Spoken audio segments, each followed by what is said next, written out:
7 o'clock at night, the 29th of December, 1566. The German port city of Rostock is locked in the kind of darkness only a 16th century winter can produce. No streetlights, no moon, just the breath of two young men freezing in the air between them. They are Danish, they are noblemen, they are third cousins, and they have drawn rapiers to settle, once and for all, who is the better mathematician. Within minutes, one of them will be staggering home through the snow, with most of his nose lying somewhere on the ground behind him. His name is Tycho Brahe. He is 20 years old, and the wound he takes tonight will follow him for the next 35 years. Into the greatest observatory Europe has ever seen, into the courts of kings, and eventually into a Prague grave that scientists will pry open, twice, trying to figure out what exactly was glued to the front of his face. Rewind 19 days. The 10th of December, 1566. Tycho is a student at the University of Rostock. Brilliant, arrogant, already obsessed with the stars. He attends a betrothal dance at the home of a theology professor named Lucas Bachmeister. The wine flows, so does the argument. His sparring partner that night is Mandrup Parsberg, a fellow Danish student, and awkwardly, his own third cousin. We don't know exactly what set them off. What contemporary accounts agree on is the subject, mathematics. Specifically, which of the two of them was better at it. The kind of argument that sounds ridiculous sober, and absolutely vital after a few cups of Rhenish. They argue, they part. They argue again on the 27th. And on the 29th, in what one early biographer calls perfect darkness, they meet with rapiers drawn. Picture it. No torches. That would defeat the point of a private duel. Just two young men slashing at shapes in the cold, listening for breath, lunging at sound. It is exactly as stupid and as dangerous as it sounds. At some point in that black, fumbling exchange, Parsberg's blade comes up and across Tycho's face. It opens a broad gash on his forehead, and it takes the bridge of his nose clean off. He survives, barely. The wound heals into a hollow at the center of his face, and Tycho, who is, remember, a Renaissance nobleman with a reputation to keep, needs a solution.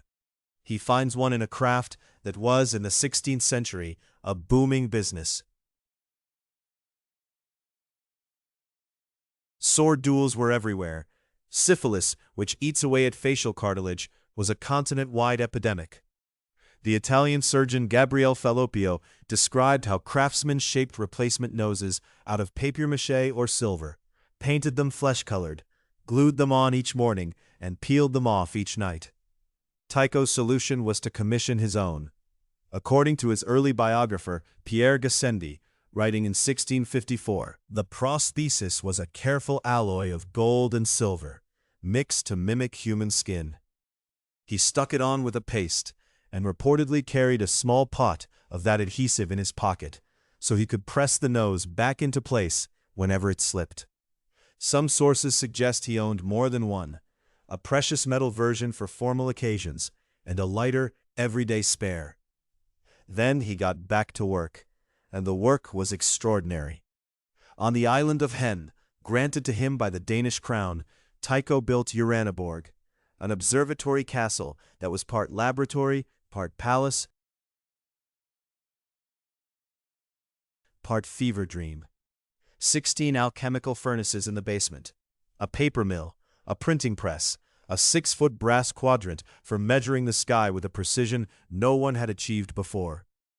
From this island, Tycho compiled the most accurate stellar observations of the pre-telescope era, the data that Johannes Kepler would later use to crack the laws of planetary motion.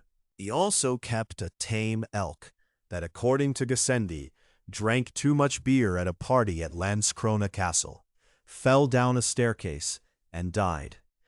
And a court jester named Jep, a man with dwarfism who sat under Tycho's dining table and was believed by his master to be clairvoyant.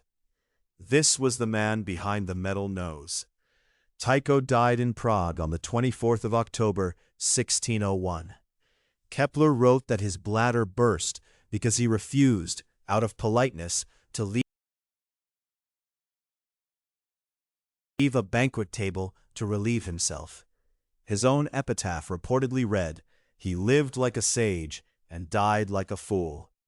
For 3 centuries, the gold and silver story stuck. In 1901, on the 300th anniversary of his death, his tomb was opened. The prosthesis was gone, but green stains on the nasal bones hinted at copper. In 2010, a Danish-Czech team, led by archaeologist Jens Vellev, exhumed him again. The chemistry came back in 2012. Equal parts copper and zinc, not gold, not silver, brass. The astronomer who mapped the heavens with brass instruments wore a brass nose to do it. A drunken math argument, a duel in the dark, and 4 centuries of legend, finally corrected by the bones themselves.